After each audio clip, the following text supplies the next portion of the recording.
and passion then. Everybody is honored to have you with us today, so thank you, and we're going to get going here in a minute. First, a couple quick notes. We have about an hour or so and quite a lineup of you interested in some of Tony's time, so to be courteous to your fellow journalists, no two-parted questions, please. And second, your effort to keep today's press conference focused on Double or Nothing is certainly appreciated. So here we go. I'm going to turn it over to Tony now for some opening thoughts, and then we're going to open the lines for your questions. Tony. Thank you, Jim. Hey, everybody. Excited to be here today to talk about 5 years of AEW and the anniversary of Double or Nothing and the big pay-per-view this Sunday. The show is going to be available on a lot of different pay-per-view providers, the most we've ever had, including Bleacher Report, Triller TV, YouTube, all the cable satellite providers. We've added DAZN as a pay-per-view provider now for Double or Nothing, and a lot of great ways to get this show. And everybody in AEW is really excited about our 5-year anniversary show on Sunday. I want to get to the questions and make sure I get as many of you able to ask questions as possible. And if you don't get a chance to ask something today, hopefully we'll get everybody's questions after Double or Nothing on Sunday. Jim, please take it away, sir. All right, let's go. Tony, your first up will be Jim Barcelone from the Miami Herald, and following Jim will be Mike McGuire from Vista Radio's McGuire on Wrestling. Jim, you are up.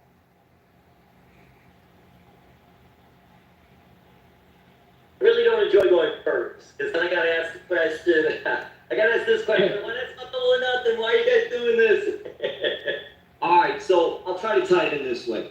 What is it like having AEW Double or Nothing? And a big event like that, a signature event, to help start it all. I'm not making it two-part, I'm making it one part, but how does it help, if it does, with just getting more eyes on it, getting TV negotiations going, maybe other interests from different TV entities, streaming, etc.? How does AEW Double or Nothing help something like that, if it does? Thank you. Yeah, well, absolutely. It's a great question. We have a huge following here in AEW, and it all started with the original Double or Nothing event. And this is going to be a great show. We've had great success on pay-per-view this year, and with our pay-per-view ticket sales and our pay-per-view event sales on cable, satellite, and streaming. Expect it to be another great event. Right now, I think we're 2 for 2. This year in 2024, I felt like Revolution and Dynasty have been 2 of our great pay-per-views, and this is an amazing card for Double or Nothing on Sunday. And having a big event like this puts us in a really, really good position. I think it gets a lot of eyeballs on the product, and also a lot of attention from media and all of you giving it great coverage. And I think, it's a really important year for AEW. It's not only our 5th year, but we're also going to renewals for most of our media rights, and it's going to be a major year. We'll have a lot to celebrate because we're going to see huge growth in our revenues this year as we renew those deals. Thanks, Jim. Thank you, Jim.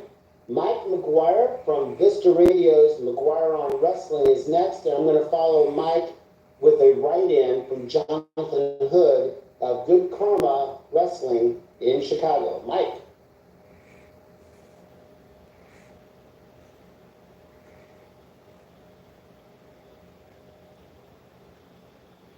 Hello, hey, Mike.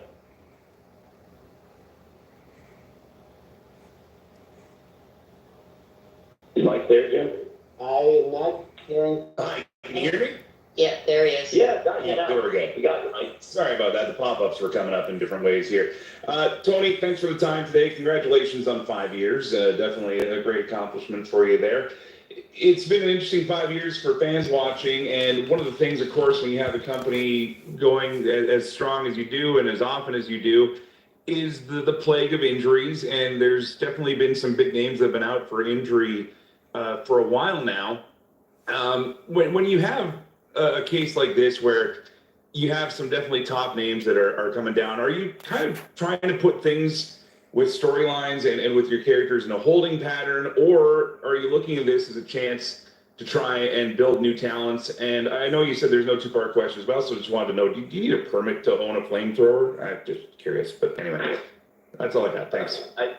I do think you could, you do, I'm not sure whether you need a permit to fire one off, but I'm glad that Darby had one, and I'm glad he was able to use it. And that was great to see the flamethrower on AEW Dynamite last night. It was a great show. I thought I was really happy with the go home show, and that was one element I really liked about it.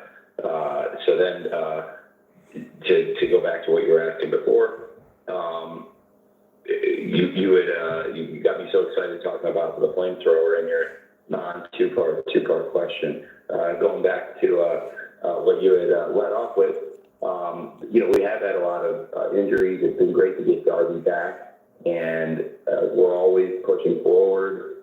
We do 52 weeks a year in pro wrestling. There's no time off, and it's been a great year so far. Like I was saying, I mean, the first two pay-per-views with huge home runs with Revolution and Dynasty, and really looking to keep a hot streak going on pay-per-view with Double or Nothing.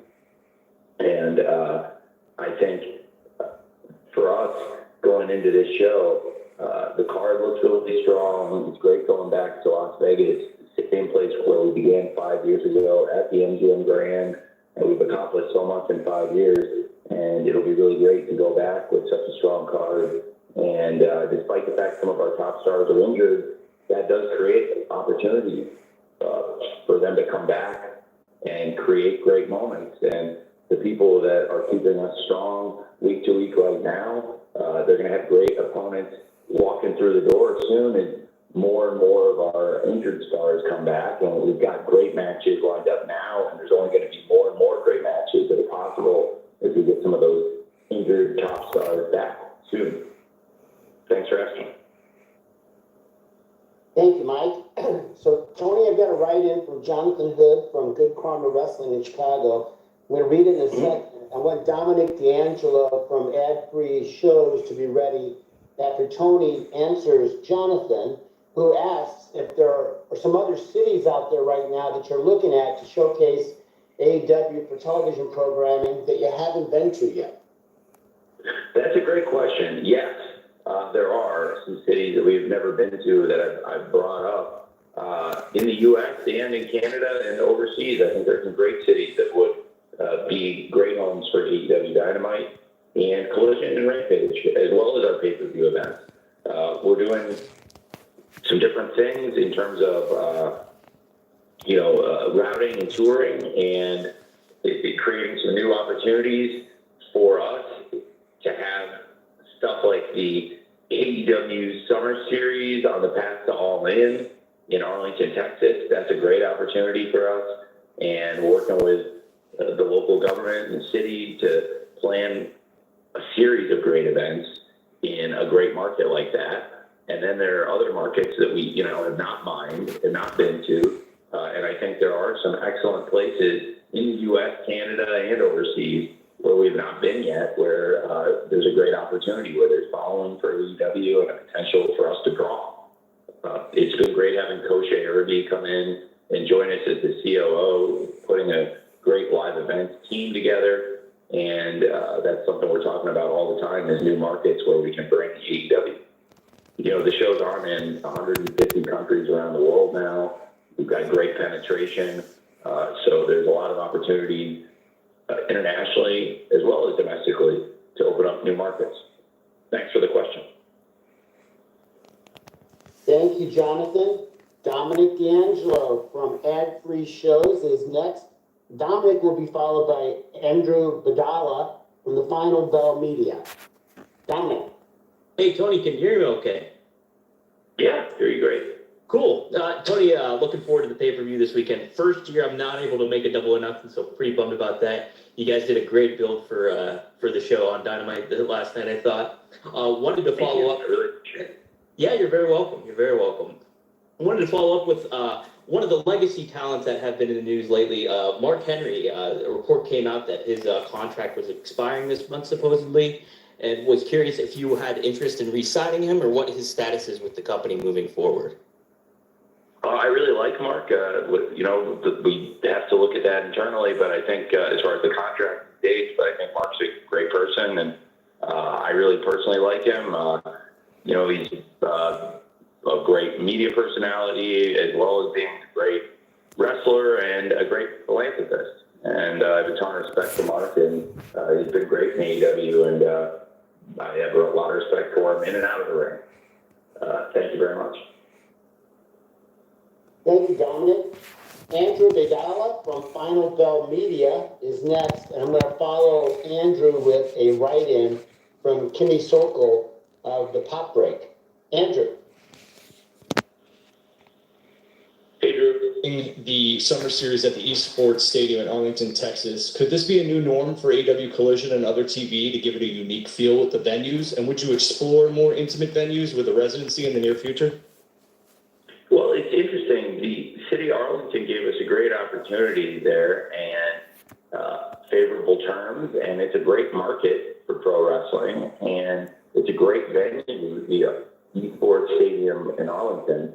So I think for us, that was a unique situation. If there are more opportunities in great markets with great venues, and